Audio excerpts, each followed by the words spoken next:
2009, fiscal adjunto especializada en delitos sexuales y violentos, crimen organizado, lavado de dinero y corrupción. Se ha desempeñado en la Fiscalía de Delitos de Alta Complejidad de la Fiscalía Centro Norte en la ciudad de Santiago, donde investiga delitos de crimen organizado, trata de personas, tráfico ilícito de migrantes, delitos relacionados con explotación sexual comercial de niños, niñas y adolescentes y pornografía infantil, entre otros. A cargo de la moderación estará don Gonzalo Bascur Retamal, magíster en Derecho Penal, llevado a cabo en conjunto por la Universidad Pompeu Fabra, ocupa el cargo de abogado asesor de la fiscala regional desde el año 2016 a la fecha, ha desempeñado funciones previamente en la región del Maule y es docente en Derecho Penal y Procesal Penal de la Universidad de Talca y de la Universidad Austral. Pues bien, con ellos los dejo. Gracias. Gracias, Rodrigo. Vamos a dar inicio al panel con la exposición de la magistrada María Soledad Santana. Magistrado tiene 25 minutos. ¿Aló? Bien, muy buenos días a todos, a todas. Es un agrado, digamos, estar aquí en este seminario, en esta jornada, con un tema tan interesante como el tráfico ilícito de inmigrantes, ¿cierto?, y la trata de personas. Bueno, el objetivo un poco de la exposición que se me encargó de, digamos, realizar tiene que ver con un poco la práctica judicial, con una selección de casos en tribunales, ¿no es cierto?, que yo estimé, digamos, de acuerdo a lo que busqué, ¿no es cierto?, seleccionar algunos fallos en materia de sede de garantía, de juzgados de garantía, y también en tribunales de justicia de lo penal. De manera, ¿no es cierto?, de poder ver cuáles son los hechos que en definitiva los magistrados o magistradas tipifican como tal, tráfico ilícito de migrantes, o básicamente, ¿no es cierto?, qué tipo de penas aplican. Una selección aleatoria de casos, como ustedes sabrán, la mayoría de los fallos están más bien radicados en tribunales del norte de Chile. Tengo algunos ahí seleccionados de Arica, o de Calama, de Pozo Almonte, y uno también de Osorno, que también es bien interesante. Bueno, cuando inicié, ¿no es cierto?, cuando se inició esta selección de casos, también me planteé, dije, ¿por qué? ¿Qué relevancia puede tener, ¿no es cierto?, estudiar un tema de esta naturaleza? Claro, ¿por qué es relevante? Entonces, claro, uno empieza, digamos, a indagar, ¿no es cierto?, un poco, obviamente que es un tema relevante, pero al contexto, digamos, social que tenemos en la actualidad, ¿cierto?, con todas las situaciones que se están generando en el norte, llegué, ¿no es cierto?, a rescatar información estadística que tenía Carabineros, y como bien ustedes saben, había un aumento exponencial de estos casos. Entonces, comparaba, ¿no es cierto?, que en el 2020 teníamos 21 casos, pero ya el 2021 estábamos con 147 casos. Luego, en el 2022, durante 4 meses, ya contábamos con 72 delitos. Incluso, ¿cierto?, algunos de los operadores de la red, ¿cierto?, que trabaja en esta materia, como es, por ejemplo, el Servicio Jesuita de Migraciones, a través de su jefe de estudio hizo incluso una declaración, ¿no es cierto?, en la prensa, señalando la preocupación que significaba, ¿no es cierto?, este aumento exponencial de casos, por el riesgo que significaba para la vida de las personas y por el, evidentemente, aumento de tráfico ilícito de migrantes. O sea, el hecho, ¿no es cierto?, de detectar a todas estas personas que entraban por pasos no habilitados, no solamente ponía en riesgo su vida, sino que también estaba directamente relacionado con el aumento de casos delictuales. Y incluso hace un cruce de información y dice de que ya en el 2021, de acuerdo también a la información que había recabado en la Fiscalía, había notificado casi a 1000 víctimas de tráfico ilícito de migrantes. O sea, ese es el panorama, digamos, que hay, digamos, en relación a este delito. Entonces, evidentemente, ¿cierto?, hay una situación, ¿no es cierto? Bueno, hay, como ya hemos visto durante este curso, ¿cierto?, la La tipificación de este delito, ¿cierto?, base está en el 411 bis del Código Penal, ¿cierto? Sabemos que hay elementos, ¿no es cierto?, del tipo penal que en definitiva tienen que estar como promover o facilitar, ¿cierto?, la entrada ilegal de este migrante, esta persona que no es residente, que no es nacional, y evidentemente un ánimo de lucro. Y ahí la norma, ¿no es cierto?, nos va distinguiendo las penalidades, porque evidentemente que es distinto, ¿no es cierto?, que se ponga en riesgo la integridad física o la salud de la persona migrante o que esté involucrado menor de edad. Entonces, y también incluso situaciones que tienen que ver con los funcionarios públicos. Bien. Estoy complicada con la lectura porque está muy pequeño la letra, porque quiero irme inmediatamente, digamos, a los fallos, digamos, de garantía. Entonces, ¿cómo podemos ampliar el...? Sí, está difícil.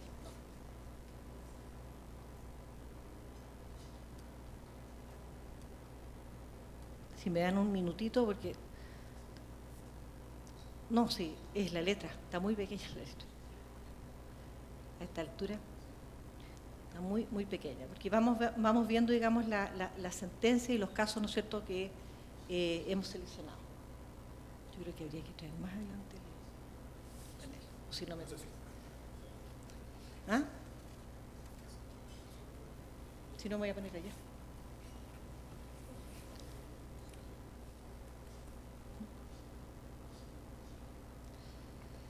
Con un computador, sí. No, pero... A ver.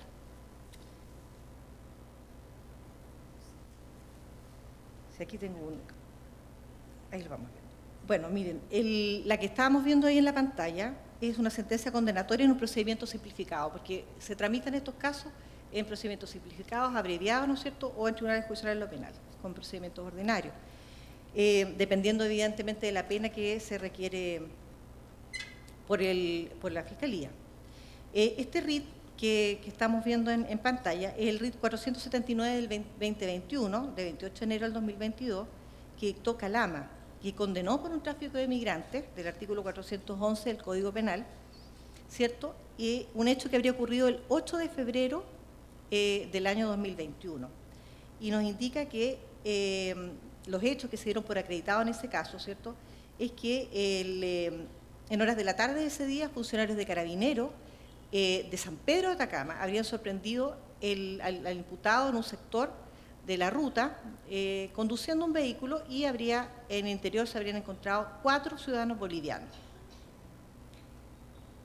que habían ingresado obviamente por un lugar no habilitado, y para hacerlo, ¿cierto?, con ánimo de lucro, habría cobrado, ¿cierto?, a los pasajeros una suma de dinero en pesos bolivianos para su traslado, algo equivalente, dice, a $57 americanos para trasladarlo desde Bolivia al territorio chileno.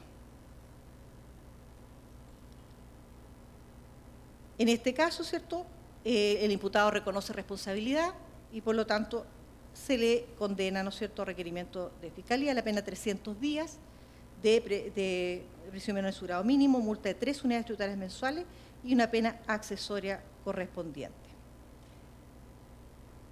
Se le da una pena sustitutiva de remisión condicional por un plazo de 1 año.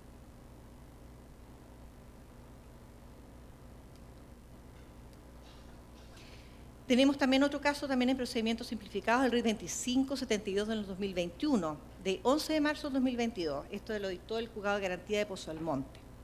Son hechos que ocurrieron en septiembre del año 2021, en horas de la noche, ¿cierto? También en una ruta, específicamente dice en el poblado Pisiga-Carpa, de la comuna de Colchane, que como ustedes saben, ahí efectivamente ocurre un alto caso, digamos, de ingreso de personas, ¿cierto?, extranjeras, y el personal de Carabineros fiscaliza un vehículo, este hecho en vagón, dice, conducido por el imputado, y verifican que transportaba al interior del mismo a 7 mujeres y un varón, pero ahora ya tenemos a personas nacionales venezolanas, ya no son bolivianos, sino que son venezolanos, todos mayores de edad, y todos ingresaron clandestinamente al territorio nacional en una situación que después fue coordinada por el propio imputado, ¿cierto?, para trasladarlo al interior del territorio nacional, a cambio también de una suma de dinero. Aquí tenemos de nuevo, ¿no es cierto?, el elemento ánimo de lucro.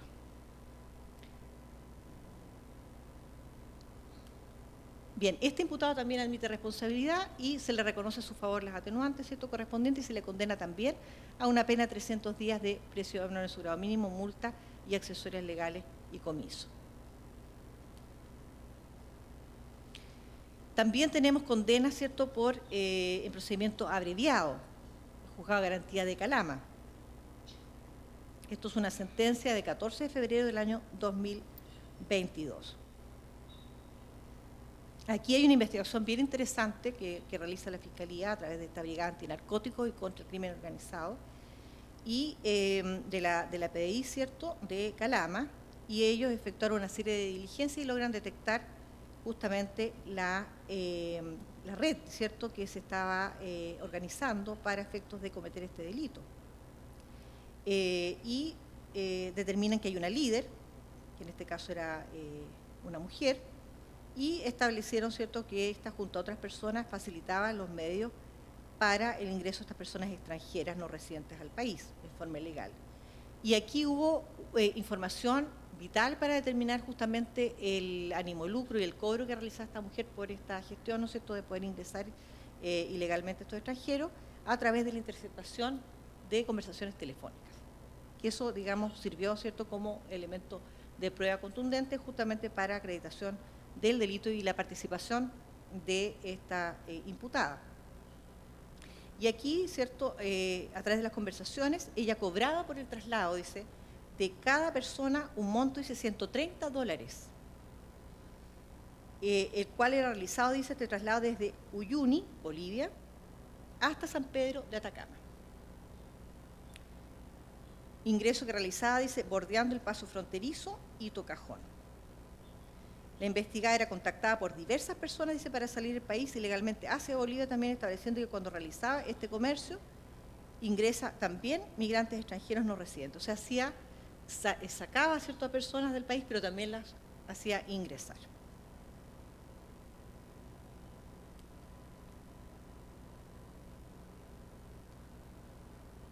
Bien, esto está en esta investigación, ¿cierto?, para poder detectar todo este delito, ¿cierto? También hubo vigilancia, ¿no es cierto?, realizada por esta brigada y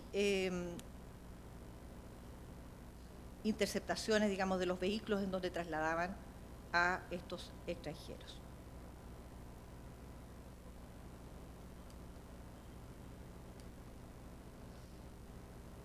En este caso, ¿cierto?, los imputados, ¿cierto?, que finalmente era esta mujer líder y dos más que lo ayudaban, efectivamente fueron condenados cada uno a la pena de 3 años y 1 día de prisión menor en su grado mínimo, multa de 2 unidades tributarias mensuales, suspensión para cargos y oficios públicos durante el tiempo de la condena en calidad de autores de este delito y en grado consumado.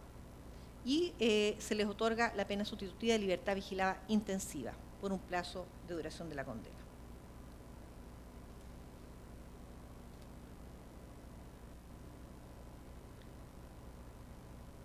Bien, otro caso, ¿cierto?, que está dentro de los seleccionados es este de garantía de Pozo Almonte, dictado el 30 de marzo del año 2022, también es en un procedimiento abreviado, y los hechos habrían ocurrido el día 6 de septiembre del 2021, también Carabineros el que realiza la fiscalización del grupo de personas. En este caso ya tenemos a 18 personas, un número importante de nacionalidad boliviana, y había menores de edad dentro de este grupo. Y como ustedes saben, ¿cierto?, ahí ya tenemos una penalidad mayor según la norma aplicable. Ingresaron entonces al territorio nacional de manera clandestina, dice este fallo, momentos antes, en hora de la mañana, guiados todos por uno de los imputados por el sector fronterizo. Sabemos que dentro de la red operativa de este tráfico ilícito de migrantes también tenemos a los famosos coyotes, ¿cierto?, entre otros, digamos, que intervienen y que van guiando en el camino para ir trasladándose y lograr, digamos, el ingreso al país de destino. Y aquí se establece, ¿cierto?, que estas personas entonces coordinaron el ingreso previamente con esta imputada, ¿cierto?, acordaron un pago y había otra persona que guiaba por la frontera y por un sector no habilitado desde Bolivia hasta el territorio nacional. Aquí la condena fue básicamente 541 días de reclusión menor en su grado medio, una multa de 3 unidades tributarias mensuales y accesorias legales. Y se le concede una pena sustitutiva de remisión condicional de la pena. Como ven ustedes, la mayoría de los casos, o por lo menos los que tuve, digamos, la posibilidad de seleccionar, la mayoría no tenía antecedentes penales y obviamente a la misión de responsabilidad le permitía también, ¿no es cierto?, una pena menor y la posibilidad de poder acceder a una pena sustitutiva. También tenemos un caso, digamos, de Arica. Estos hechos también ocurrieron, casi todos los fallos tienen que ver con situaciones que han ocurrido durante el 2021, o sea, son situaciones más bien recientes. Y en este caso, las víctimas son venezolanas, 21 víctimas adultas y 4 menores de edad. Esto días previos al 6 de octubre dice que habrían ingresado, ¿cierto?, fueron contactados por sujetos no identificados para facilitar, dice, la migración ilegal de estas víctimas por los países de Venezuela, pasaron por Venezuela, por Colombia, Ecuador, Perú y Chile. Y esto en una suerte de proceso de postas, dice este fallo. Y los encargados de finiquitar la migración a la ciudad de Tacna para ingresarlos ilegalmente a Chile por pasos no habilitados. Aquí, además, ¿cierto?, del transporte, en algún momento hay un tramo donde incluso tuvieron que trasladarse a pie por la frontera de Perú y Chile. Por lo tanto, el fallo también hace notar, ¿cierto?, que hay un riesgo para la integridad física o para la salud de estas personas, que en definitiva tuvieron que pasar, ¿cierto?, por situaciones de complejas, ¿cierto?, al ir a pie en este tramo terrestre.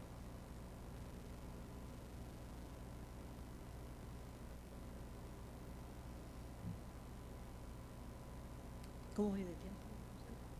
Ya. Como ustedes pueden ver, entonces, básicamente esos son los casos en garantía. Y comentar, ¿cierto?, me voy a ir inmediatamente a un caso más bien del Tribunal Oral y lo Penal de Osorno, que es un caso que ocurrió el año 2015, en honor al tiempo, digamos, para... En este caso, se trataba de una pareja ecuatoriana, y esta pareja ecuatoriana habría viajado hasta Ecuador, a la ciudad de Otavalo, y había hecho captación de 3 personas en esta ciudad, en Otavalo, en Ecuador. Uno de ellos era menor de edad. Y, bueno, obviamente que ellos facilitan todo el ingreso ilegal de estas personas, que se produce más o menos en agosto del año 2015. Le proveen de los documentos, llenan las tarjetas de migración y todo bajo una promesa, digamos, de trabajar en Chile y ganar dinero.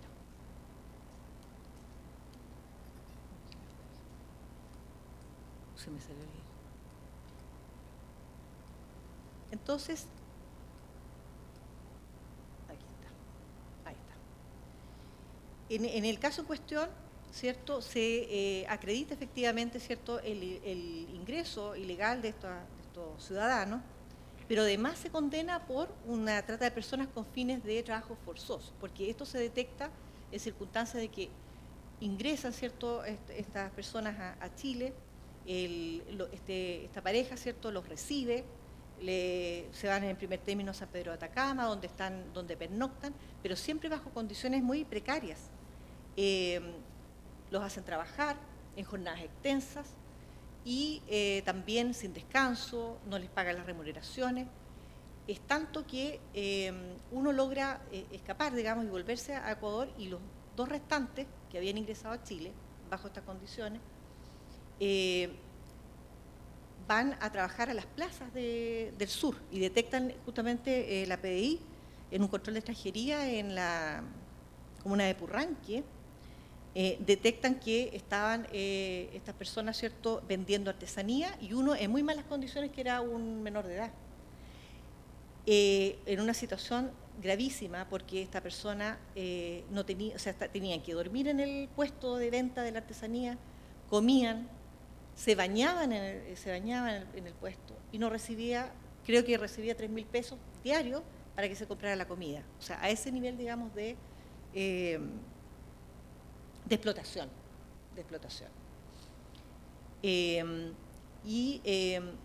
Claro, los acusados aquí manifestaban que ellos nunca habían tenido ánimo de lucro, que lo único que querían era traerse a estas personas, que evidentemente al menor de edad incluso lo obtuvieron hasta la autorización notarial para que los padres, ¿no es cierto?, pudieran facilitar la entrada a Chile incluso de este menor de edad. Pero siempre como la promesa de que venían a aprender el oficio, porque Otavalo es famoso, no sé si ustedes ubican ahí Otavalo en Ecuador, tiene toda una feria de artesanía, ¿no es cierto?, y la verdad es que dentro de la estructura ahí socioeconómica, el hecho de ser artesano también da como un cierto estatus. Y ese estatus, ¿cierto?, fue como un gancho para estos jóvenes, el menor tenía 17 años, para poder venir obviamente a trabajar a Chile. Y siempre bajo la expectativa de ganar más dinero, etcétera, incluso le habían prometido.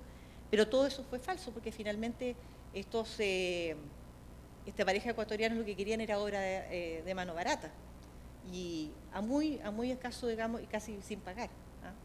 Entonces, en ese caso, ¿cierto?, finalmente el tribunal condenó por los dos delitos, porque igual se podía discutir si era el delito uno para cometer el otro delito, ¿cierto?, una suerte de concurso medial. Se condenó por los dos por separado y se aplicó una condena por el tráfico ilícito de migrantes de 5 años y 1 día, ¿cierto?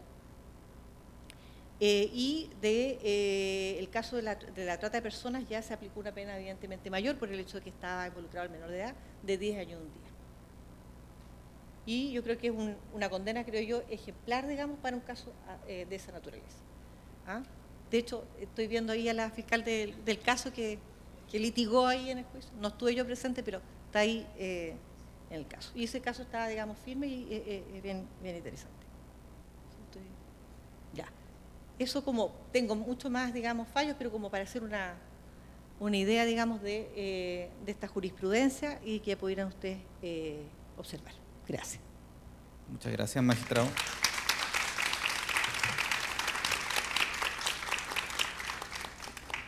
Muy interesante este fallo, sobre todo por el aspecto concursal, pero la ronda de preguntas la vamos a dejar para la finalización de las 3 exposiciones. Así que a continuación va a exponer el magistrado Antonio Valdivieso. Muchas gracias. No sé si tenemos la... Mientras ponen eso, tengo que hacer un disclaimer. Cualquier cosa que diga no te representa de ninguna manera al Poder Judicial. Yo estoy hablando como Antonio Valdivieso, así que por favor no me hagan un sumario.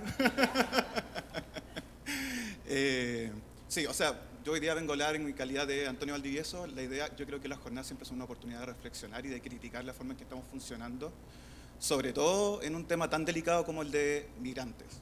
Por lo tanto, la idea, por lo menos de mi exposición, es un poco llevar los argumentos al límite, ver cómo estamos operando como sistema y ver si lo estamos haciendo bien, en verdad. Y para eso traigo una actividad interactiva. Les voy a pedir que saquen sus celulares, pueden aprovechar de responder los WhatsApp que tienen pendientes. Saquen sus celulares y hay que entrar a esa página que dice ahí, www.menti.com. Los demás panelistas pueden hacerlo también si quieren, me interesan sus opiniones. Ah, ya. Bueno, te lo perdí.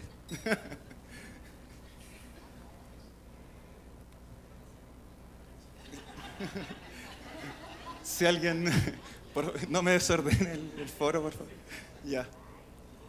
Pudieron entrar ahí, www.menti.com. Nada más. Menti. Y ahí cuando entren les va a pedir un código. Y el código que hay que poner es... Gracias. Es el que está ahí, 63850639.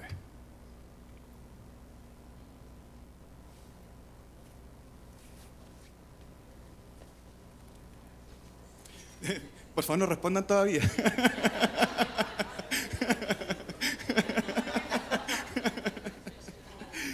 Ya. Siempre, yo creo que... No se preocupen si no es tan difícil y mientras tanto les voy a contar el caso. Yo creo que siempre es bueno cuando, o sea, por lo menos para mí es una experiencia innovadora, ya llevo 5 años en esto, pero siempre recuerdo la primera vez que me tocó ser juez.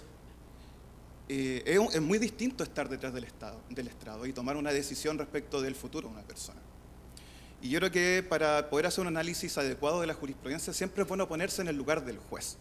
No del académico, no del abogado, sino en el lugar del juez. Porque ahí es cuando uno tiene que entrar a determinar cómo funcionan las cosas. Les voy a presentar un caso y les voy a preguntar entonces a través de este sistemita que tengo acá, si están de acuerdo o no con el caso. Ustedes van a hacer la corte hoy día. ¿Ya? Entonces, en este caso, el 14 de abril de 2022, 7 imputados, en la ruta 1 del kilómetro 72 de Arica, estaban interrumpiendo el tránsito total de vehículos a través de la instalación de obstáculos tales como conos, televisores, piedras, elementos contundentes y basura. Fueron formalizados por desórdenes públicos y el Ministerio Público pide prisión preventiva. Argumentan que estas personas, más que está probable el elemento material, ¿cierto? Y que más que otra cosa, estas personas son extranjeros, no mantienen domicilio en el territorio nacional, no se encuentran legalmente en Chile y no se tiene certeza de su identidad. Por lo tanto, hay peligro de fuga. La defensa no se aboca mucho a la necesidad de cautela, solamente argumenta de que aquí no se cumple el elemento material, aquí no hay desórdenes públicos y ellos estaban pidiendo plata. El tribunal resuelve esta situación y dice lo siguiente, que lo que se tuvo en principal consideración, más que la intensidad del delito, era el hecho de que en cuanto a los imputados, ninguno de ellos tendría un domicilio en el país, además de encontrarse en una situación migratoria irregular, y por ello existían antecedentes fundados para estimar que no estarían en las siguientes etapas del procedimiento. Que esto entendido fue considerado especialmente dentro de las normas del Código Procesal Penal que ha dispuesto el legislador respecto al peligro de fuga. Y por lo tanto, dio prisión preventiva. ¿Están de acuerdo con la decisión del tribunal?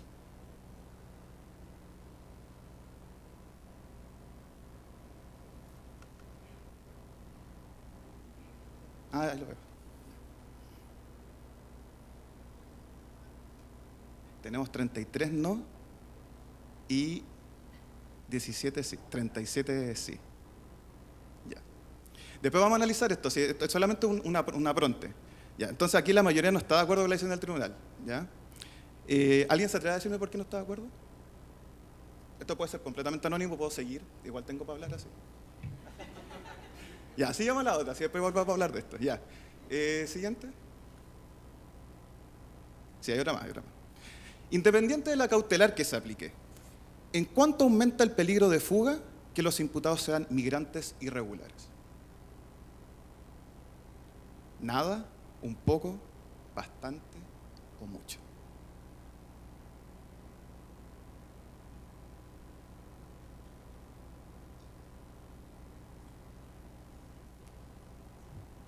Hay harto mucho, yo no me esperaba esto. Me sirve. ¿Alguien de los que votó mucho se atreve a decirme por qué? ¿No? ¿Nadie? Ya, igual vamos a hablar. Ya, quiero que tengamos este gráfico en mente. Hay 12 nada, pero en total, la mayoría dice que hay un poco, bastante o mucho relacionado con el peligro de fuga por la calidad de inmigrantes. Pasemos ahora al PowerPoint, por favor.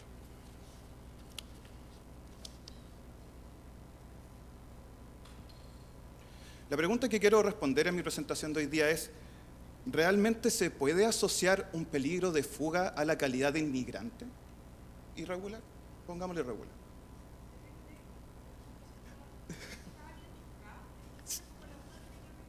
Sí, después vamos a analizarlo, no se preocupe. Gracias, igual viene por ahí la cosa. Quiero que veamos primero una estadística. Esto es de un estudio que hizo la Defensoría Penal Pública con el Centro de Estudios Públicos en el año 2018. Traté de encontrar una más actualizada, no la encontré, pero podría apostarle a alguien lo que quiera que esto se mantiene. ¿Ya? Y quiero que prestemos atención, esto es el porcentaje de prisión preventiva que se aplica según delito y origen.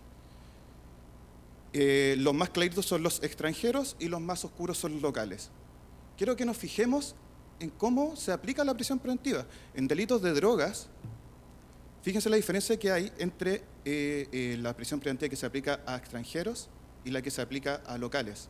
Ahora, esta misma dinámica se repite en delitos sexuales, en delitos contra la propiedad, delitos económicos, las faltas.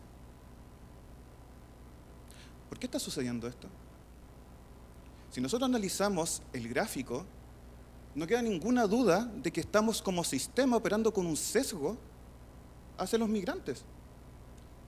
Uno podrá decir, incluso en esta estadística dicen que desde el 2017 en adelante, un 30,6% de los imputados extranjeros tiene prisión preventiva, frente a un 8,4% de los locales.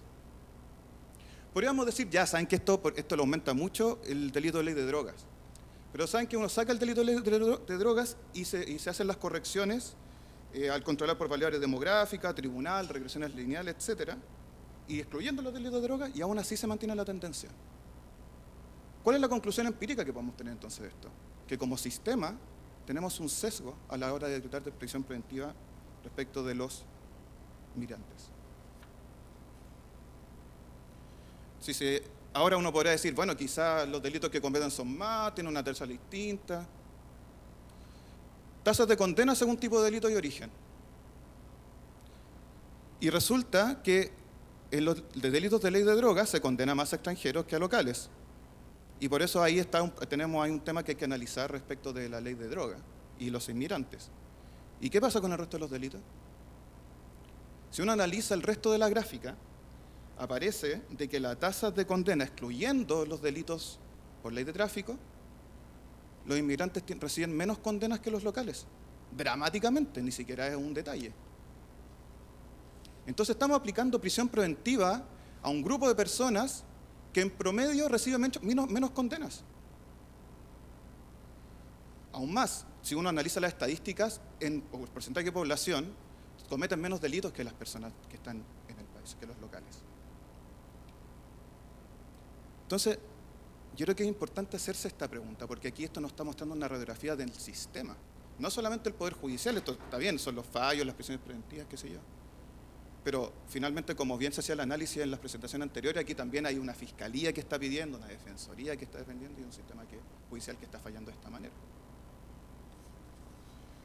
Cuando me puse a pensar respecto de qué podía explicar esta situación, también leí este estudio, otros estudios, y varios sociólogos se aventuran a decir de que hay un problema con el arraigo, que la falta de arraigo es lo que estaría justificando esta situación. ¿Ya?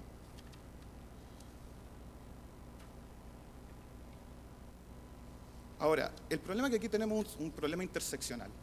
La gente extranjera o los inmigrantes usualmente no solamente son inmigrantes, son personas pobres, usualmente pertenecen a grupos de alguna etnia.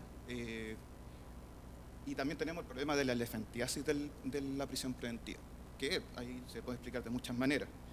Pero una de las cosas que se habla es la falta de arraigo del inmigrante, y se habla mucho en varios estudios. Entonces dije, bueno, revisemos si esto sucede también en la práctica jurisprudencial. Primero fallo que busco en Google y aparece. Esto es un delito de tráfico de migrantes. Quizás tienen razón, pero quiero centrarme.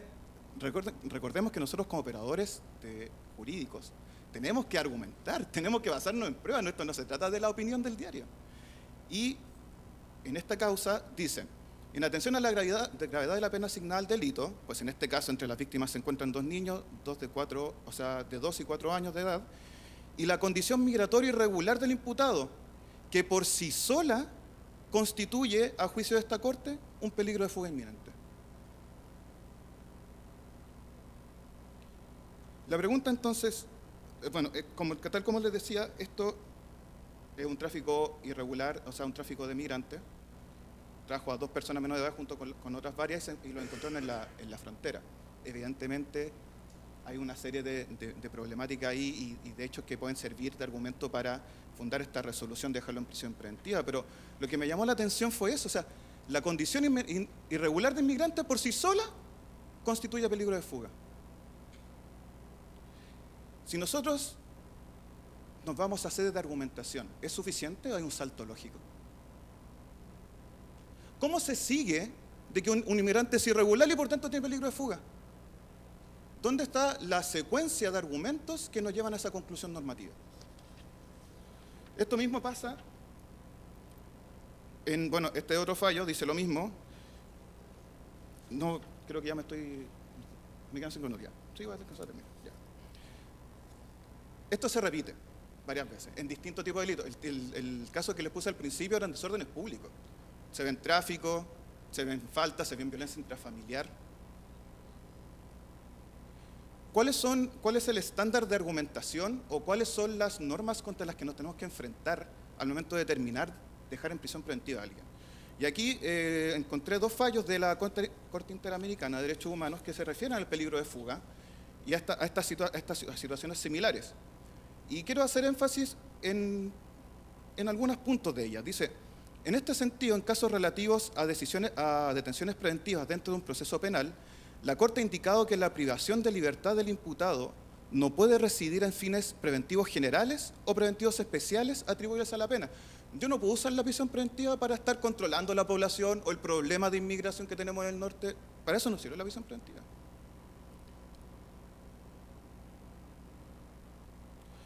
Solamente se puede usar para un fin: asegurar que el acusado no impedirá el desarrollo del procedimiento ni eludirá la acción de la justicia.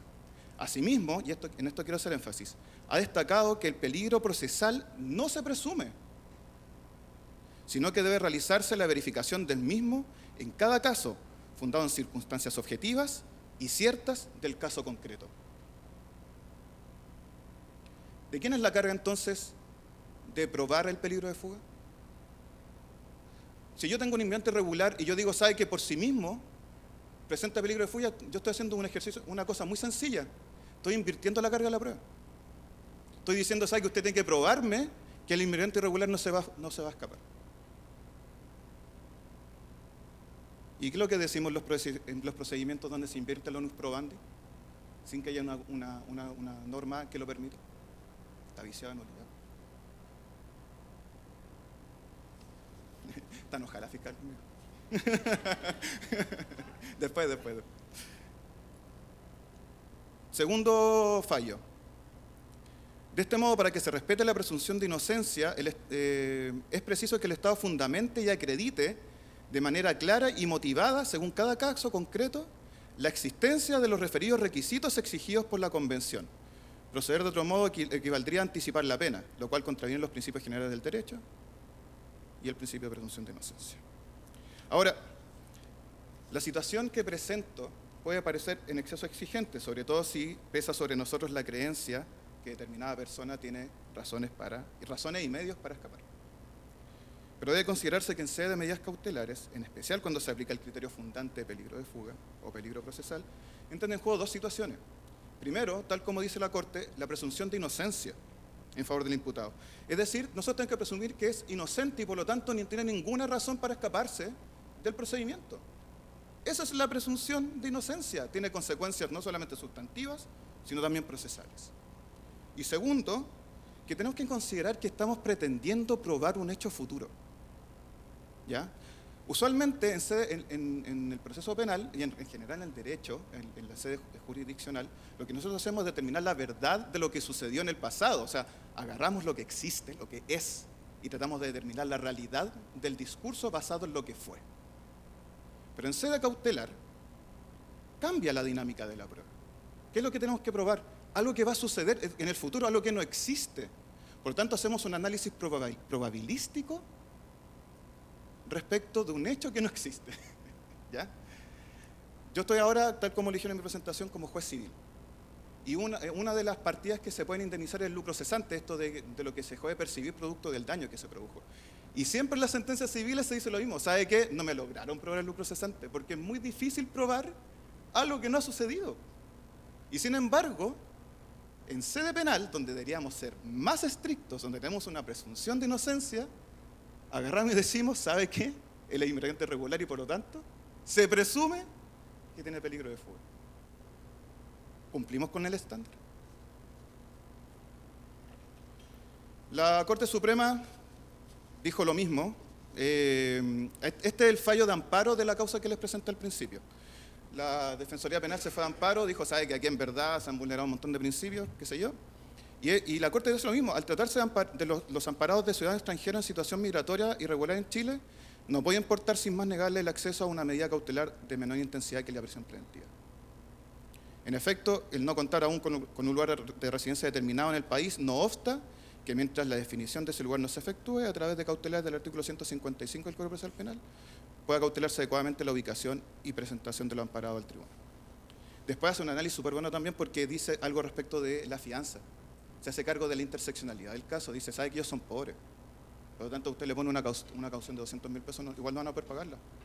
Y se hace cargo de una forma de discriminación. Ya se me está acabando el tiempo, creo.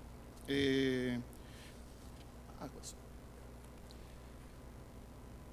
Quiero hacer la siguiente reflexión. Yo no estoy diciendo que tenga la razón en esto.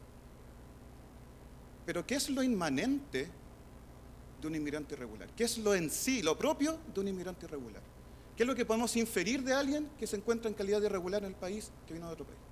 Y yo creo que hay solamente una cosa, que esa persona nació en un lugar y se fue a otro lugar. Es toda la prueba, es todo lo que yo puedo inferir de la situación de esa persona. Eso es un inmigrante, alguien que se fue de un lugar a otro. Y nosotros le ponemos este título porque, claro, tenemos las fronteras de los países, pero cuando uno se cambia de ciudad también está migrando. Lo único que yo puedo inferir de esa categoría es que se cambió del lugar.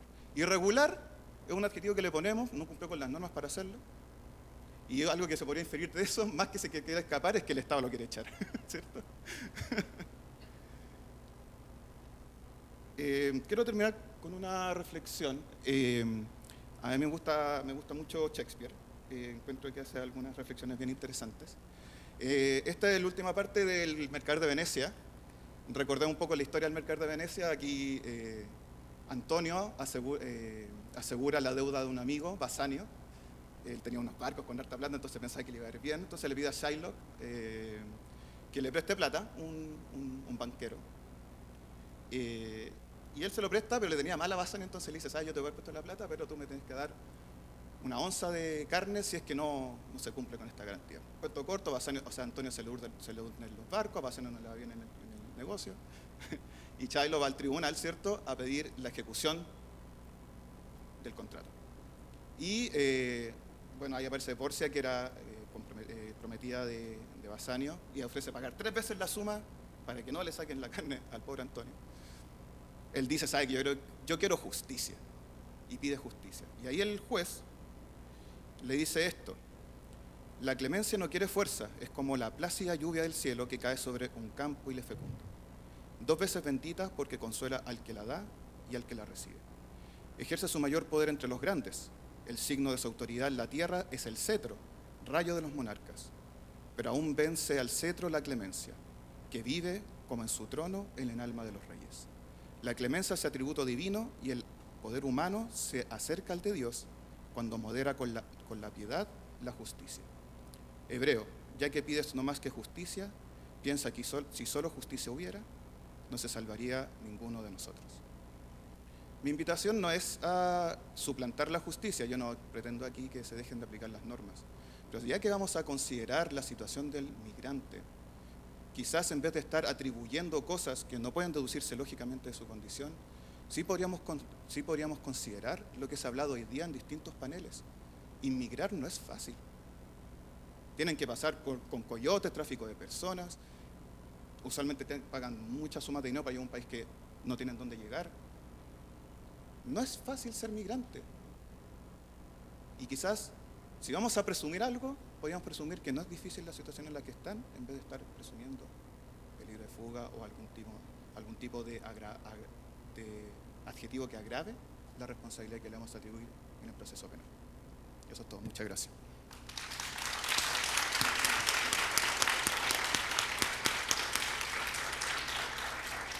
Muchas gracias, magistrado, por su sugerente exposición. Y ahora, como representante de una perspectiva diametralmente opuesta, vamos a escuchar a la fiscal Carolina Suazo. Bien, buenas tardes a todas y todos. En primer lugar, quiero agradecer obviamente la invitación y la posibilidad de compartir con ustedes algunos aspectos interesantes de los delitos de trata de personas, en particular, y si es necesario también algunas referencias al delito de tráfico ilícito de migrantes, y también abordando algunas cuestiones que compartimos respecto de sesgo, estereotipo, respecto de migrantes, especialmente de mujeres, de niñas y de adolescentes. Entonces, esa no es mi exposición, pero tal vez la podemos cambiar por la mía. Soy otra Carolina, no sé. Yo sé que soy la tercera Carolina en esta exposición, ya estoy sospechando que el nombre tiene alguna influencia en la tratativa de estos temas, pero lo que me interesa relevar es poder compartir con ustedes cuál podemos sostener que es hoy día la situación de trata de personas en Chile, cuáles son los desafíos investigativos que estamos enfrentando y que luego vamos, y ya lo hemos hecho en varios casos, a exponer en tribunales, ¿cierto?, y que forman parte también de los desafíos de litigación en estos casos, los desafíos proteccionales, que sí han sido muchísimos. Recién la profesora Villacampa, ¿cierto?, hablaba del enfoque victimocéntrico que es necesario considerar. Tenemos un tremendo desafío respecto a cómo protegemos a las víctimas de trata de personas. Ya los mecanismos tradicionales de protección no sirven, y es así como hemos tenido que idear, además de retornos asistidos, reasentamiento de víctimas, por ejemplo, en terceros países, que no corresponden ni al país de origen ni al país de destino de las víctimas, con las dificultades que ustedes entenderán que se pueden evidenciar de aquella situación. Entonces, además de eso, además de un panorama general de la situación en Chile del delito de trata de personas, la situación regional del delito de trata, voy a abordar los desafíos investigativos en forma breve para poder ajustarme al tiempo, los desafíos proteccionales, y voy a hacer algunas referencias de importante jurisprudencia, principalmente en materia de trata de personas. Entonces, el primer punto, la situación actual en Chile. Necesariamente debo comenzar por la trata de personas vinculada a crimen organizado, fenómeno que recién este año estamos entendiendo de alguna manera, porque es un fenómeno complejo que no habíamos conocido con anterioridad en años anteriores, en casos anteriores, en que necesito en primer lugar hacer una primera precisión. No todo delito de trata de personas evidentemente se da en contexto de crimen organizado, y debo precisar que, claro, hay muchos casos en que tratantes incluso pueden actuar más bien en solitario o en compañía o en figuras de coautoría, pero no en contexto de crimen organizado. Sin embargo, hoy día en Chile sí estamos recibiendo una cantidad importante de casos, de denuncias, bueno, no denuncias, porque la detección de casos es una importante dificultad a la hora de poder conocer investigaciones por trata de personas. Pero sí estamos detectando casos, denuncias de delitos conexos, porque esa es la forma en general en que tenemos conocimiento de casos de trata de personas, por ejemplo, producto de denuncias de hurto, que no tienen ninguna vinculación con el delito aparentemente, digamos, con el delito de trata de personas, víctimas que escapan, ¿cierto?, de la situación de explotación en que se encuentran y luego van a hacer una denuncia por hurto, porque recordemos que las víctimas de trata les cuesta, por fenomenología del delito, aceptarse y reconocerse como víctimas de trata. Esto tiene que ver también con el fracaso, ¿cierto?, del proyecto migratorio que emprendieron, tiene que ver también con los medios comisivos, muchas veces hay o puede existir engaño. Entonces, respecto del fenómeno actual de trata de personas vinculadas a crimen organizado. La primera precisión de que no todo delito de trata se da en contexto de crimen organizado, cuestión que también apareció el día de ayer con este recordatorio, ¿cierto?, del artículo 411 quinquies de la posibilidad de que efectivamente se den en contexto de crimen organizado. Pero esto que fue una lucha en un minuto, ¿cierto?, de los primeros casos de trata, explicar, ¿cierto?, que no todo delito de trata se da en contexto de crimen organizado. Hoy día, contrariamente, estamos viviendo que organizaciones criminales complejas de origen extranjero están operando en nuestro país. Y están operando de una forma que no habíamos visto con anterioridad y que es similar a formas de operar en las regiones, pero especialmente en Colombia, en Perú y en Ecuador también. Y se están extendiendo a otros países como Panamá y otros. Y esta forma de operar diferente ha modificado, por ejemplo, en términos de violencia hacia las víctimas, en términos de la forma en que se mantiene la situación de explotación. Si puedo caracterizar ese fenómeno muy brevemente, obviamente, es necesario señalar que se trata principalmente de víctimas venezolanas que son captadas o en Venezuela o en Colombia o en Perú.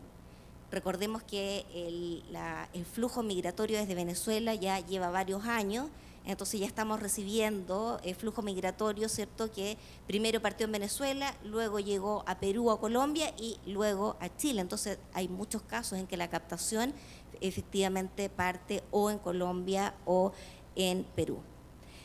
De la misma forma, el engaño de la actividad que se realiza en Chile, es decir, promesas, por ejemplo, de ser modelos webcam, de trabajar en a la venta de productos o de algún trabajo, obviamente, que no tiene ninguna vinculación con la explotación sexual, o directamente el engaño por el monto del dinero que deben pagar para obtener su libertad. Y esta nueva forma de operar de las organizaciones criminales extranjeras usan la denominación de multa, cuestión que antes no la habíamos visto con tanta claridad. Multas que pueden ir desde los 4 millones de pesos hasta 9 millones de pesos respecto de víctimas que ni siquiera saben cuál es el valor del peso chileno. Y esto hago hincapié porque estamos también recibiendo muchos testimonios de víctimas menores de edad que además son trasladadas a través de sistemas de prácticamente delivery, pero no solamente en Santiago, por todo Chile. Comentaba con la fiscal regional el día de ayer que hemos recibido bastantes testimonios de víctimas que incluso han señalado que han sido trasladadas a Puerto Montt, a Osorno y a distintas ciudades de Chile para explotación sexual. Y son mantenidas en situación de explotación hasta que pagan la multa. Y luego, cuando ya han pagado la multa, después de, no sé, 3 o 6 meses, ¿qué más van a hacer? Siguen finalmente prestando servicios sexuales. Ellas dicen, no, pero es que ya soy libre, entre comillas, porque les exigen pago por ejemplo, acceder a clientes en una zona o calle determinada. Entonces, estamos en una situación que yo no quiero ser alarmista, pero esto está pasando hoy día y necesariamente debemos enfrentar un fenómeno de criminalidad organizada al que no estamos acostumbrados, un fenómeno que no ha sido estudiado adecuadamente todavía en Chile, y eso tenemos que reconocerlo. Un fenómeno que se parece y tiene varias similitudes con las maras, ¿cierto?, de Centroamérica, el hecho de vincularse fuertemente a conductas extremadamente violentas, el hecho de vincularse también a otros delitos, y aquí sí que me quiero detener, son empresas criminales que no solamente se dedican a la trata de personas y al tráfico ilícito de migrantes, sino también al tráfico de drogas, específicamente ketamina, y también a homicidios, extorsiones, amenazas y varios otros delitos conexos. Entonces, estamos recién conociendo un fenómeno que ya está consolidado en Chile, y esto lo digo con bastante preocupación, porque claramente el fenómeno se asentó y son organizaciones que se asentaron en Chile en el año 2020, 2021, incluso antes, y sin duda la situación de pandemia fue completamente favorable para su establecimiento en Chile. La finalidad principal de lo que hemos conocido hasta ahora es la explotación sexual de mujeres para efectos de prostitución, existiendo una alta demanda que nunca deja de impresionarnos en distintas ciudades de Chile. Generalmente, además, ingresan de forma ilegal por el norte del país, pero inmediatamente son trasladadas y recibidas en Santiago para ser luego, o en otras ciudades de Chile, para ser trasladadas y distribuidas por distintos países. Hemos recibido información de una cantidad importante de víctimas. Y esto sigue, bueno, en general las estadísticas, ¿cierto?, de trata de personas con fines de explotación sexual sigue siendo la más alta en relación a la trata laboral y en relación a la trata con fines criminales, en que si bien nosotros hemos tratado de reconocer este fenómeno, todavía creo que en nuestro país estamos en proceso de socializar, concientizar, capacitar respecto a la detección de casos de trata sexual y de trata laboral. Existe un tremendo problema asociado a este mismo fenómeno que se relaciona con el problema de identificación, no solamente de imputados. Ese problema es gravísimo porque de hecho hay personas que podemos estar más de un año intentando identificarla y Venezuela no nos otorga respuesta respecto de la identidad de esas personas, pero eso no ocurre solamente con los imputados, ocurre también con las víctimas. Y es más, las organizaciones criminales además proporcionan, esto parece que fuera historia de otro país, ¿cierto? Pero está pasando hoy día acá, o sea, en eso tengo que ser clarísima. Proporcionan las organizaciones criminales identificación falsa a las víctimas, sobre todo a las menores de edad, para aparentar una mayoría de edad que no tienen. Entonces, frente a este escenario, hemos tenido que adaptar la investigación de los delitos de trata desde distintos puntos de vista.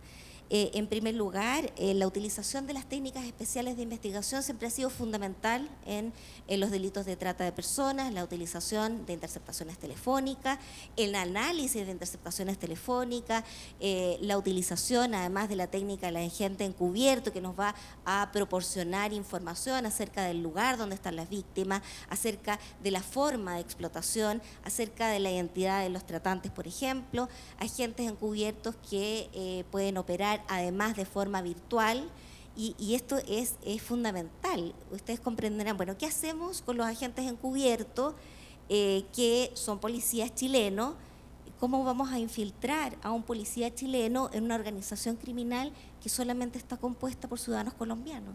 O sea, ¿qué posibilidad hay de eso? O solamente está compuesta por ciudadanos haitianos. Por ejemplo, en la investigación en tráfico ilícito de migrantes era necesaria la utilización de la técnica del agente encubierto y ocurre que el líder era haitiano y hablaban creol. ¿Qué posibilidad, qué funcionario policial chileno habla en creol? Y sabrá la creol qué credibilidad o cómo podría infiltrarse en esa organización criminal. O sea, ninguna opción. ¿Cómo se resolvió ese caso en particular? Bueno, innovamos en realidad. Se solicitó autorización al respectivo Tribunal de Garantía para la utilización de un informante encubierto haitiano, que en este caso era un policía haitiano que estaba estudiando en la Policía de Investigaciones, en la PDI de Chile, quien obviamente por resguardo de su identidad obró de forma virtual y de esta forma fue posible obtener información. Es decir, estamos innovando y tratando de hacer lo que podemos con las herramientas que tenemos, que creo que debemos necesariamente revisar respecto a la realidad que les acabo de exponer y que estamos actualmente viviendo.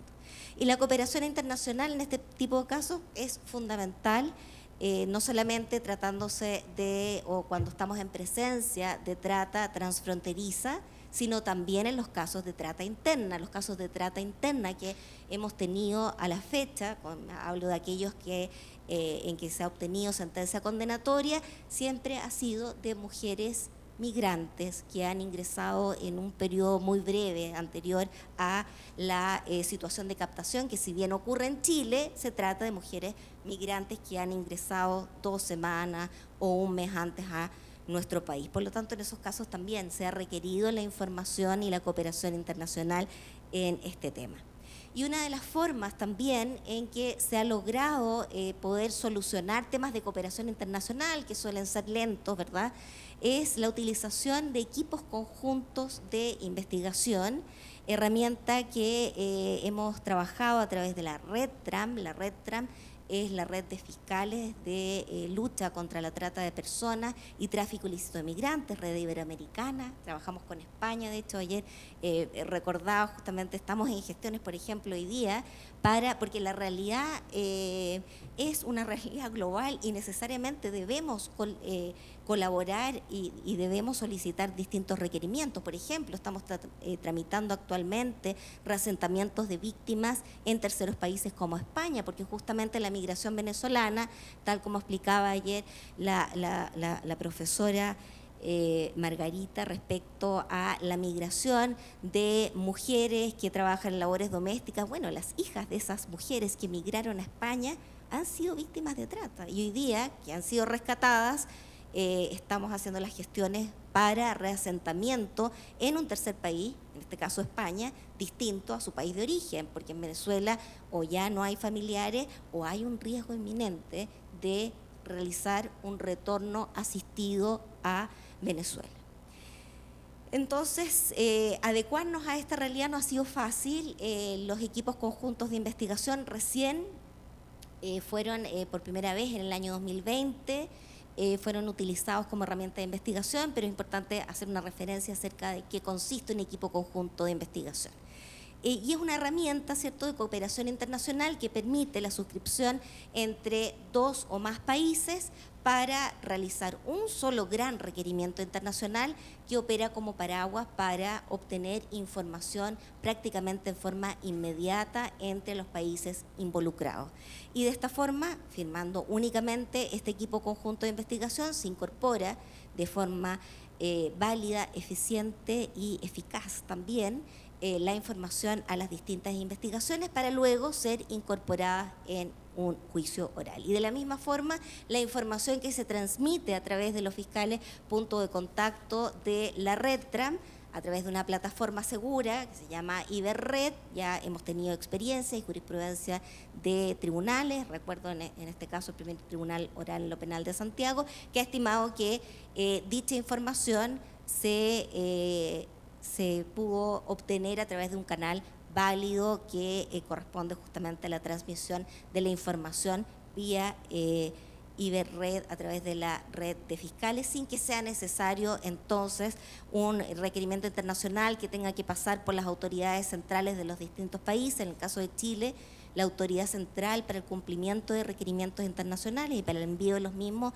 es la Fiscalía, lo que lo hace un poco más rápido, pero en otros países es el Ministerio de Justicia u otros organismos, y eso francamente hace que requerimientos puedan demorarse 2 años o más. Y bueno, hemos tenido experiencias en que se ha intentado presentar luego esos requerimientos internacionales como prueba nueva sin muy buenos resultados.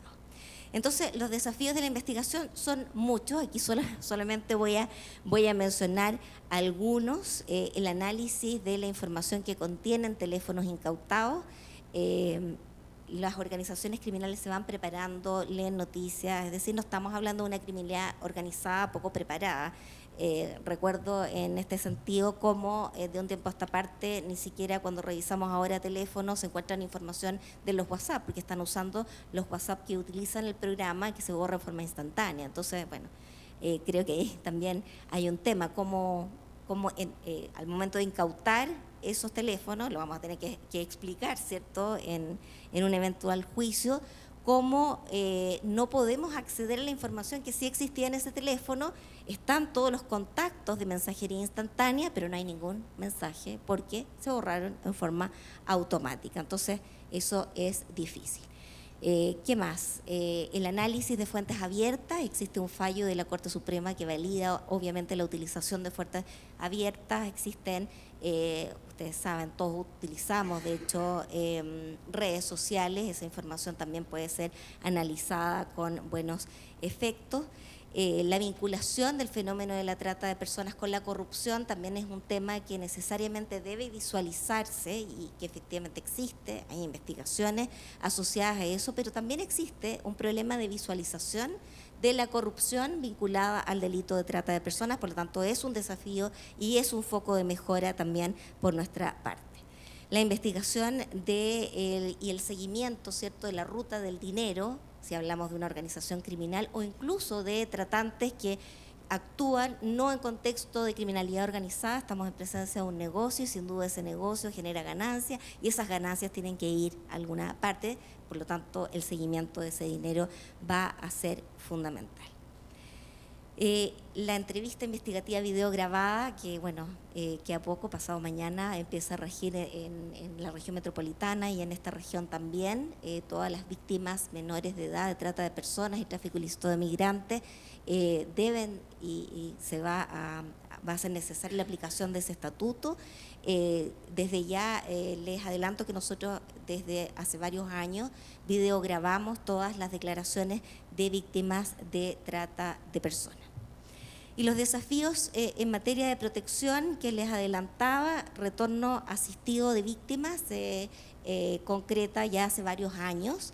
Sin embargo, estamos frente a el desafío que les mencionaba vinculado a víctimas que no pueden regresar a su país de origen, generalmente por motivos de seguridad o porque el país de origen no los recibe, también puede ser, o porque hay un problema de documentación, porque generalmente en el retorno asistido sí debería siempre recibirse a las víctimas, pero hay problemas de seguridad asociados y el país de destino también. Por lo tanto, la única opción es generar una nueva medida de protección. Por primera vez lo logramos hace unos meses atrás respecto de una víctima venezolana, fue reasentada en un tercer país distinto al país de origen y a partir de ese caso, que fue el primero en Chile, el primero también en toda la región, me refiero a Latinoamérica, fue coordinado a través de la REDTRAM, la Red de Fiscales de Trata y Tráfico Ilícito de Migrantes, y hoy día estamos tratando de gestionar, acabamos de gestionar el reasentamiento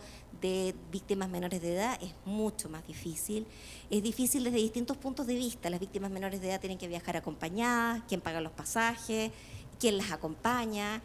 Sabemos de la extrema vulnerabilidad de las víctimas, sabemos que los tratantes están detrás de la información que ellas puedan entregar, por lo tanto quien realice el acompañamiento también tiene que tener la visión de la peligrosidad de las personas que han justamente explotado a las víctimas o que les están tratando de ubicar. Y de forma exitosa, menos mal, se logró el reasentamiento de 2 víctimas menores de edad y actualmente estamos intentando el reasentamiento de otra víctima, también víctima de trata, también menor de edad, en este caso en España. Obviamente que ahí el financiamiento es difícil también por la lejanía y porque también es necesario hacer la evaluación acerca de las habilidades parentales de la madre o el padre o el familiar que la va a recibir en ese tercer país. Ahora quisiera, hoy me quedan 5 minutos, bueno, voy a tratar de ser breve porque la jurisprudencia sin duda que es relevante, sobre todo ante este auditorio. Bien, quisiera enfocarme en 2 puntos. Obviamente hay muchos puntos de interés en la jurisprudencia, pero yo creo que estos 2 puntos han sido sumamente relevantes. Primero, la declaración de la víctima no debe nunca ser la principal prueba en un caso de trata de personas. Es decir, no tenemos por qué cargarle a la víctima todo el peso de la prueba. Eso debemos dejarlo sentado. Y lo que creo que es importante compartir con ustedes es que ya existen 2 fallos de Tribunal Oral en lo Penal que comparten justamente que hay otras formas de acreditar el delito de trata de personas que no tienen que ver necesariamente con que la víctima vaya al juicio oral, la revictimicemos y nuevamente esté en situación de riesgo frente a los tratantes. Y el segundo tema que me gustaría relevar es la reiteración en el caso de trata de personas, tanto del artículo 411 quater del Código Penal, cuando hay varias víctimas, y del artículo 411 ter, que no quiero ponerle un nombre, trata para fines de prostitución, figura sui generis, promoción o facilitación del ingreso y salida ilegal de mujeres, que bueno, creo que es importante sí discutir si ese tipo penal tiene o no relación con que en Chile no se sancione la promoción y la facilitación, ¿cierto?, y la ganancia, sin duda, de la prostitución ajena, sino únicamente cuando se trata de víctimas menores de edad. ¿Qué pasa en los casos en que existe un negocio respecto de la explotación sexual de mujeres adultas que no están en contexto de trata de personas? Entonces, les hablaba del eje fundamental en relación a no hacer recaer únicamente en la víctima todo el peso de la prueba. Es necesario entonces evitar la declaración de la víctima en juicio para evitar su revictimización. Es necesario utilizar técnicas especiales de investigación y es necesario también abordar el fenómeno y el contexto de la trata. Pero ¿cómo hacemos eso? ¿Qué prueba podemos entregar al tribunal para que pueda realmente decidir sin tener ahí frente a la víctima? Porque, claro, es fácil decir al tribunal, y voy a ser empática en esta parte, falle con perspectiva de género, falle que, bueno, le exigimos al tribunal que falle con perspectiva de género, pero ¿qué hemos hecho nosotros durante la investigación para investigar con perspectiva de género? Y creo que eso es fundamental. Por lo tanto, presentar prueba vinculada, por ejemplo, en un fallo en que se presentó la entrevista video grabada de la víctima, en que se le explicó al tribunal que la víctima, por el daño que presentaba, por el riesgo en que se encontraba, fue necesaria en una etapa muy preliminar de la investigación, por supuesto antes de la formalización de la investigación. Y tenemos otro problema, ¿cierto?, con la declaración anticipada, que requiere que la investigación esté formalizada. Bueno, ¿y qué hacemos con las víctimas que están en riesgo y deben ser retornadas en forma rápida al país? Bueno, en ese caso en particular, la víctima tenía un alto daño producto de la explotación sexual que había sufrido, había sido captada en Santiago, explotada sexualmente en Salamanca. Salamanca es una ciudad, ¿cierto?, del norte del país, pequeña, digamos, donde estuvo la víctima en situación de explotación y luego logró arrancar. Presentamos en el juicio la entrevista video grabada que había presentado en ese primer momento, porque después se fue a Perú y después tampoco quiso declarar.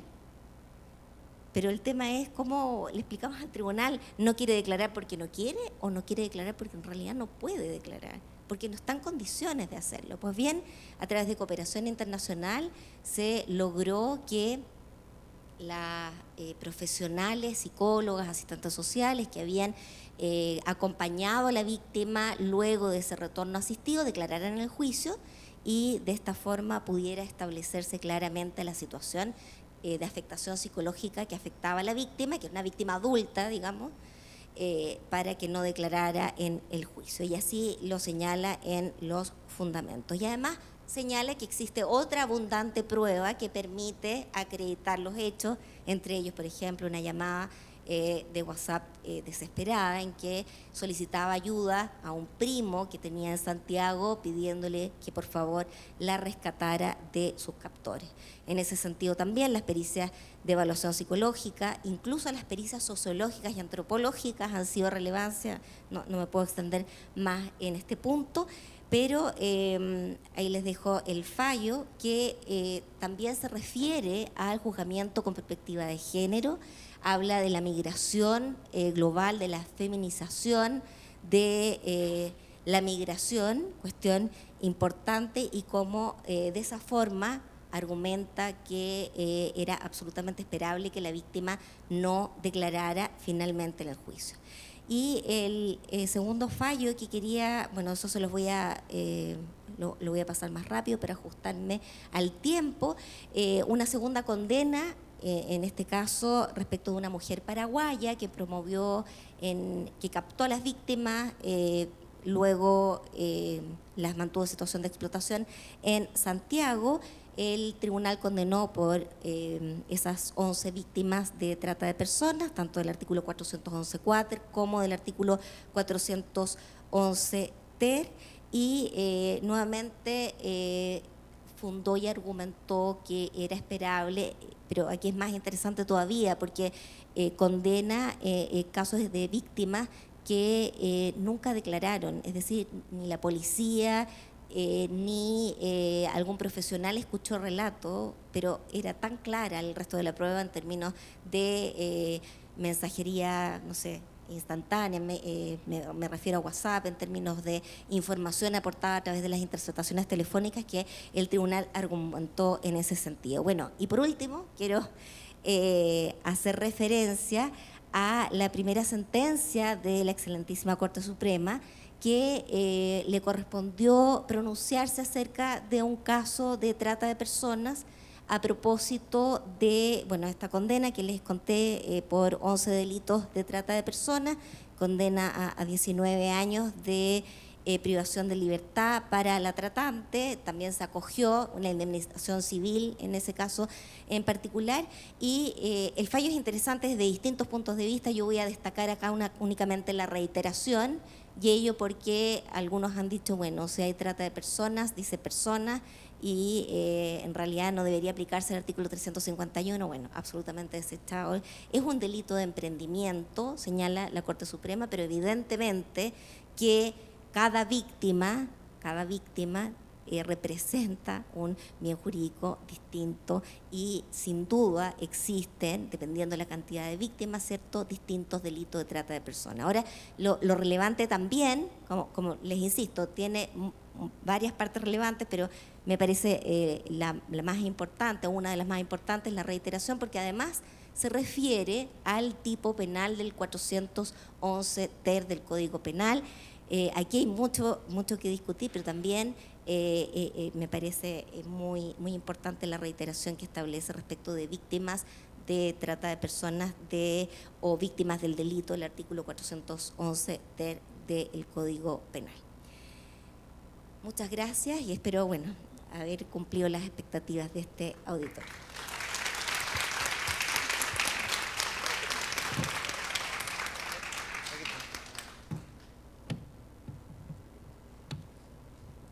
Muchas gracias, Carolina. Vamos cumpliendo estrictamente el horario, así que ahora vamos a abrir la ronda de preguntas. Por acá, por favor, el profesor Alex Van Bessel.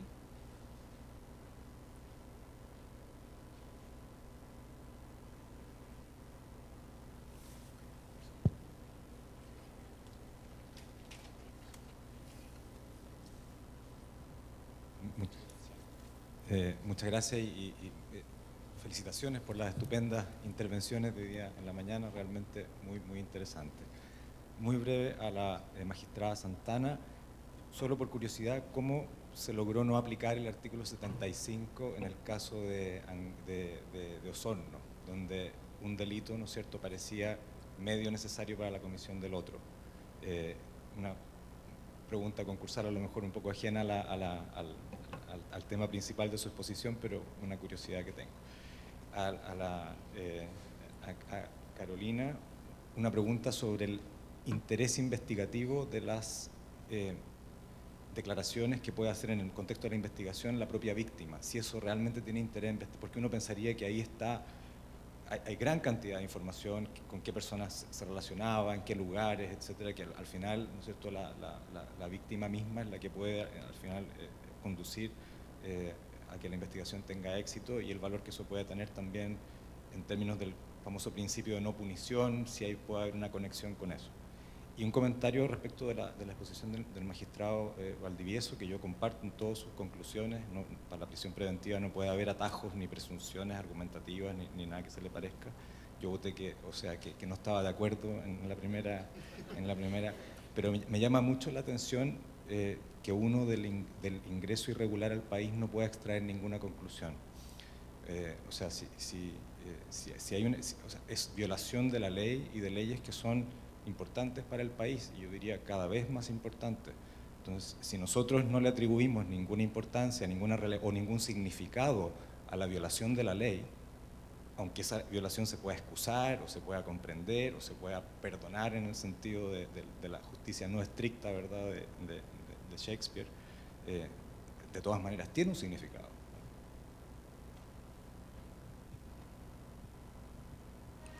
Sí.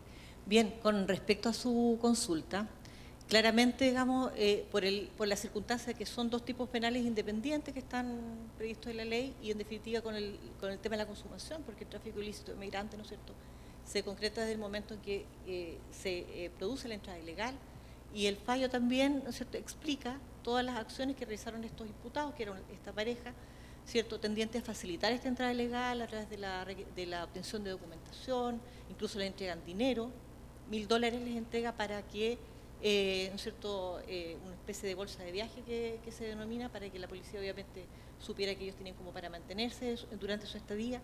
Evidentemente que podría haberse la confusión por el hecho de que había una promesa, ¿no es cierto?, de esta pareja ecuatoriana para que pudieran trabajar en Chile y obtener dinero. Había toda una promesa de una intención. Pero posteriormente, después de la entrada ilegal, ¿cierto?, se generan todas unas acciones de explotación tan evidentes que en definitiva se configura ya el delito con la finalidad de trabajo forzoso.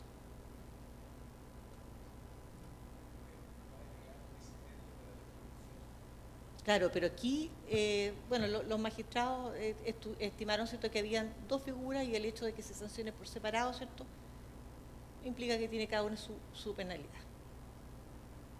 Eso.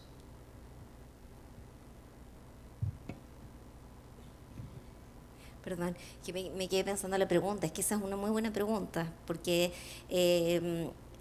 ¿cómo lo ha solucionado la jurisprudencia finalmente? ¿Qué pasa con el tráfico ilícito de migrantes y la trata de personas, si hay reiteración o no?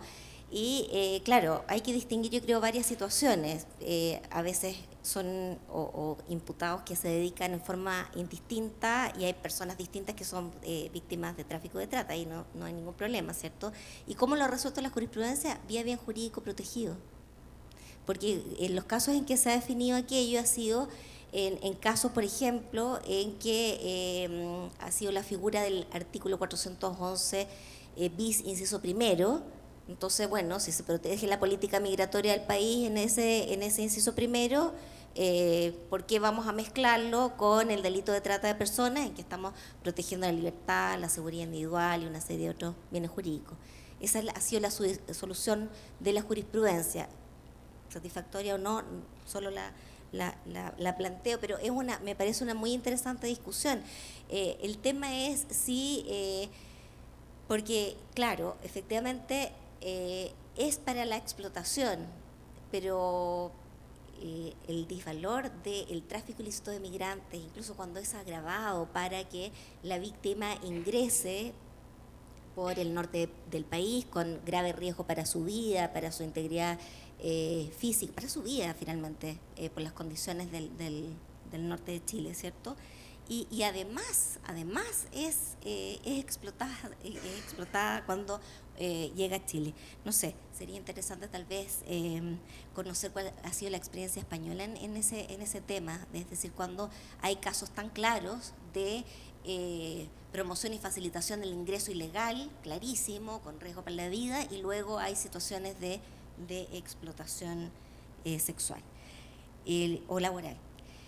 El interés investigativo de la declaración de la víctima siempre va a existir, por supuesto. Nosotros vamos a tender siempre a obtener esa información porque nos va a aportar antecedentes que van a ser relevantes, pero eso no puede necesariamente implicar no respetar la situación de afectación que pueda sufrir una víctima, el denominado proceso de reflexión de las víctimas, ¿verdad? Que nosotros lo hemos conversado con muchas ONG en términos de que, claro, ese periodo de reflexión de las víctimas nosotros siempre lo vamos a respetar como fiscales, pero lo que siempre tenemos que tener presente es que no solamente las víctimas son aquellas víctimas rescatadas, sino que hay víctimas en situación de explotación.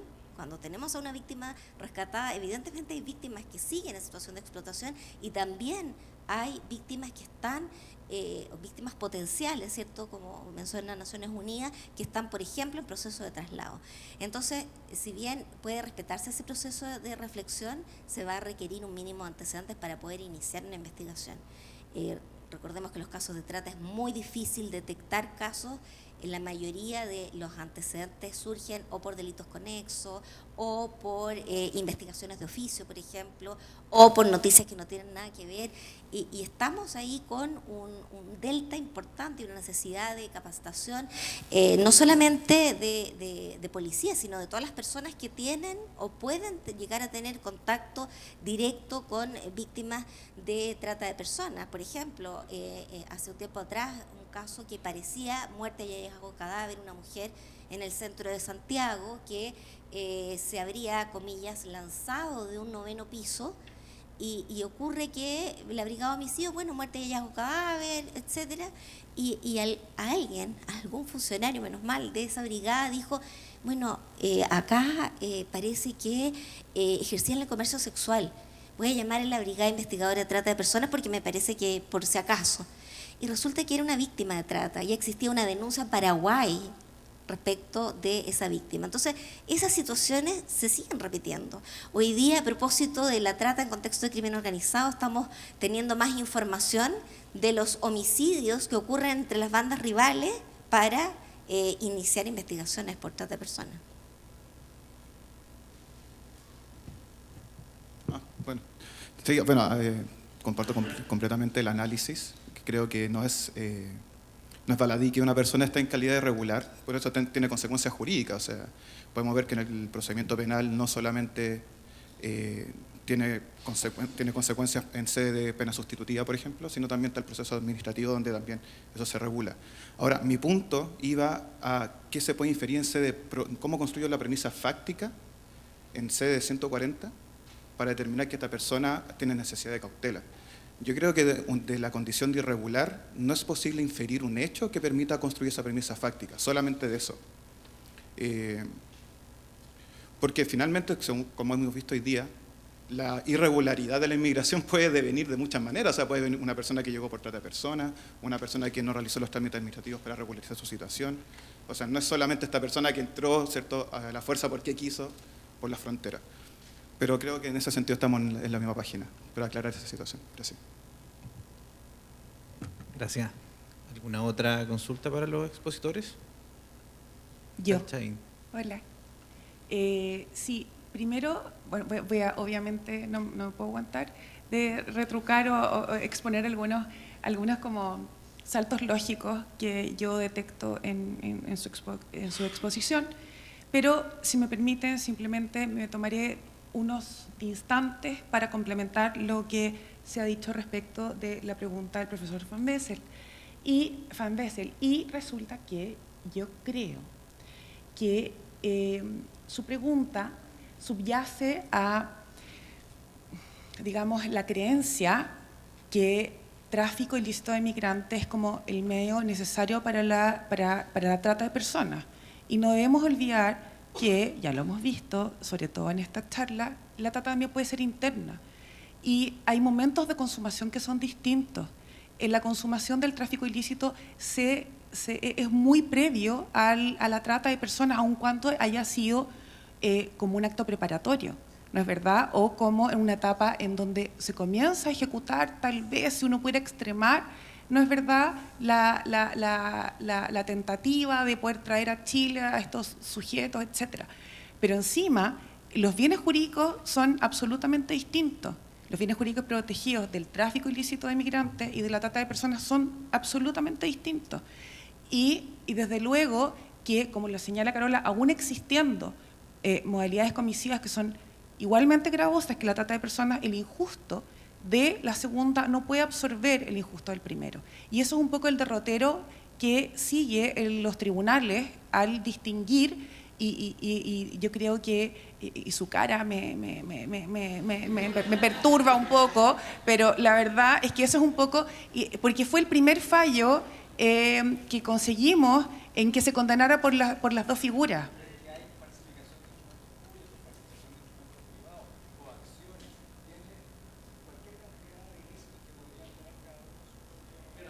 Sí, pero...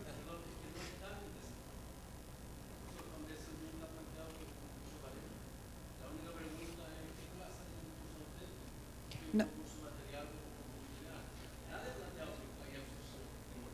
Lo que pasa es que él dijo, ¿por qué no se aplicó el 75? Y son de hechos distintos. Esa fue su pregunta concreta, entonces sí estamos en desacuerdo.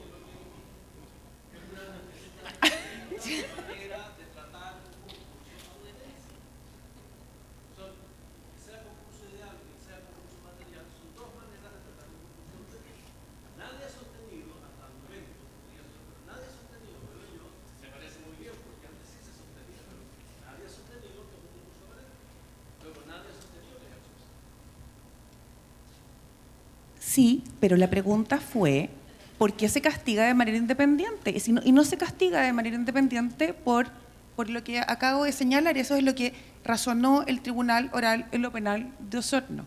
O sea, la pregunta es si, ¿por qué no usar la estructura de medio fin del 75? No absorción. Perfecto, pero aún así, este no es el mismo hecho, porque el 75 son hechos distintos. Perfecto, pero yo puedo elegir matar a otro para llenarlo de droga y traficar droga. Fiscal, Y no por disculpe, eso. sí, el punto jurídico es muy interesante. El profesor Bascuñán tiró un punto. Efectivamente se está discutiendo qué tipo de concurso auténtico es, pero le solicito por favor que ahora las preguntas sean bien específicas a los expositores, atendido el programa, que Sí. resta una Ok. franja muy... Al magistrado Valdivieso, por fin. Disculpe la interrupción, pero... Sí, pero en realidad yo advierto como unos saltos lógicos en su exposición, porque extrapolar que hay un sesgo para aplicar la prisión preventiva respecto de extranjeros o migrantes irregulares implica saltarse cierta información que, porque no está tampoco en el caso, está explicitado si estaban documentados o no. Yo asumo que no tienen un domicilio, porque estos son irregulares, pero entonces hay un montón de contenido del que se pudiera llenar esta frase de migrante irregular, que tal vez es necesario que, yo concuerdo en ese sentido, que se explicite al momento de fundar los fallos. Es decir, no solo el hecho de ser migrante irregular contiene, per se, otras características fácticas, como por ejemplo, no tener identidad, no saber quién es, que me parece, o sea, de una importancia gravitante para que un Estado que pretende ejercer su soberanía y que pretende aplicar el derecho a una persona sepa quién es, sepan dónde ubicarlo, etcétera. Entonces, tal vez yo creo que sí estoy de acuerdo con usted en el sentido de que es necesario explicitar todos los elementos que conlleva este cascarón de inmigrante ilegal, pero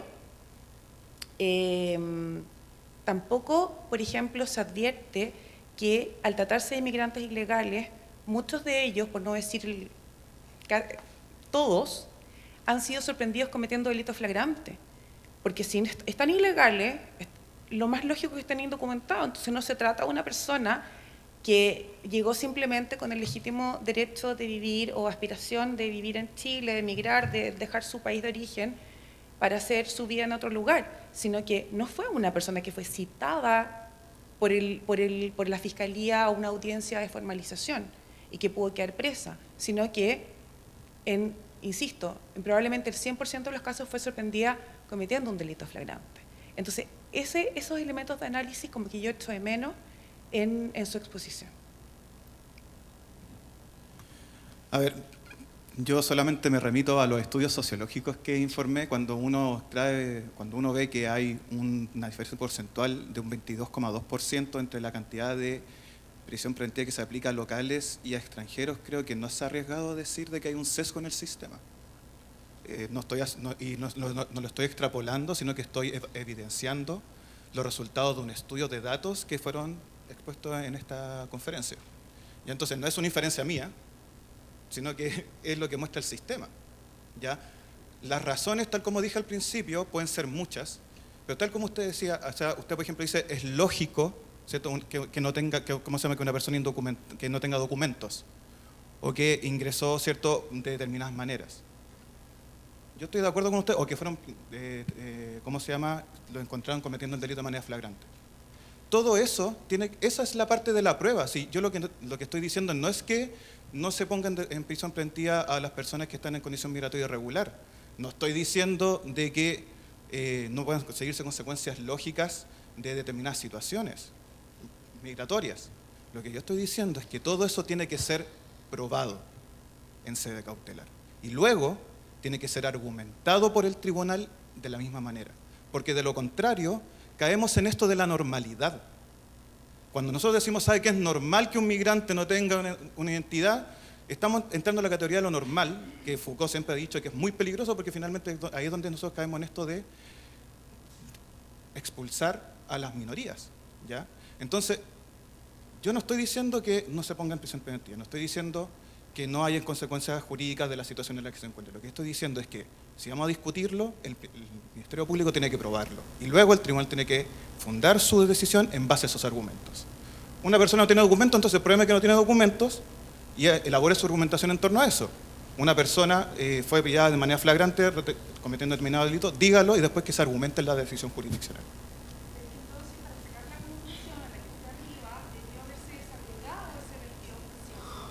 Sí.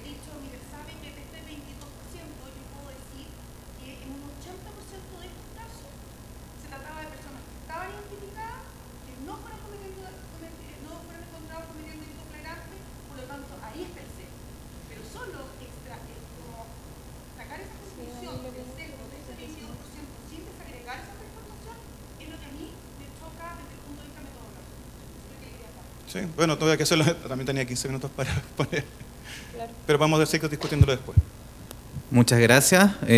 Atendido el tiempo, vamos a dar por cerrado el panel de consultas. Tengo entendido que hay vuelos programados, almuerzos y traslados, así que les solicito por favor un aplauso para los expositores.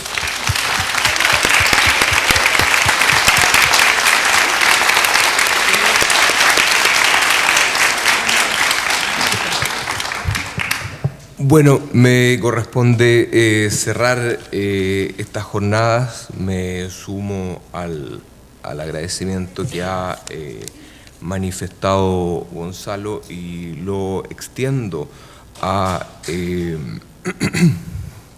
los profesionales del Ministerio Público con quienes hemos llevado adelante estas jornadas, doña Mónica Saavedra, bueno, don Gonzalo aquí presente, don Alejandro Tenorio, a todos los profesores del Instituto de Ciencias Penales, a Alex Van Bessel, con quien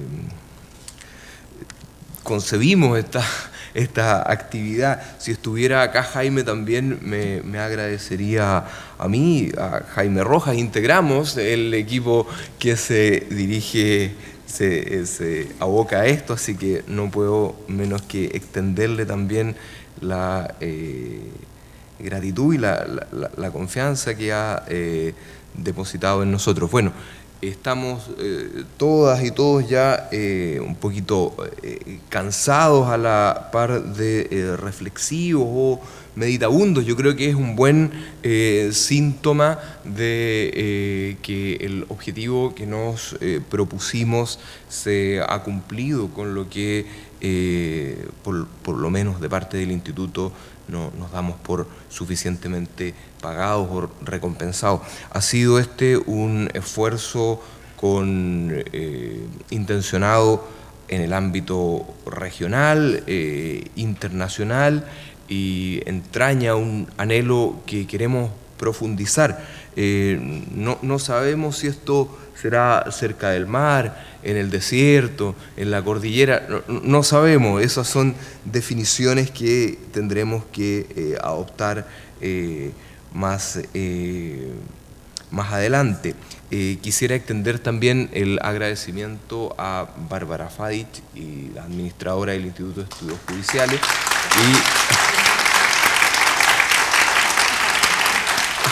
a todo el equipo técnico que bajo su dirección trabajó, y comprendo también en bajo una perspectiva de colaboración, a todo el equipo de esta institución, el Teatro del Lago. Si desbozar aquello que estas jornadas nos dejan, yo creo que es corroboración, podríamos decir ratificación, afianzamiento de lo que ya constituye una pieza cultural, lo que en materia de derecho es un triunfo atronador de una categoría. Tal vez si, no sé, Bruce Ackerman volviese a escribir el constitucionalismo mundial, que plasmó por ahí un artículo en el año 90, incluiría esto como una de las categorías de aquellas que se hacen cargo de una minoría insular. Nosotros en la interpretación y aplicación del derecho y de modo más vasto en el modo que pensamos y comprendemos las normas, nos vemos ahora tentados, movidos a controlar una forma de dominación de unos respecto de otros que aparece a raíz del fenómeno de la migración. La misión del derecho de erradicar los particularismos y de ese modo ver a nuestros, no inferir a nuestros semejantes lo que no nos haríamos a nosotros mismos, satisfacer ese ideal tan evidente del autogobierno, creo yo que es una orientación que estas reflexiones, a mi modesto entender, satisfacen. Así es que reitero los agradecimientos y nos veremos en la próxima jornada. Hago propicio, antes de terminar la oportunidad, para convidarlos a todos. Esto se va a llevar a cabo en Santiago, perdón por eso, pero es Justicia Restaurativa y Mediación Penal, es el 8 de noviembre en colaboración con la delegación presidencial metropolitana. Ya, eso. Así que los convido a, si pueden conectarse o si pueden asistir, bueno, la actividad va a estar en nuestra página web. Muchas gracias a todos ustedes.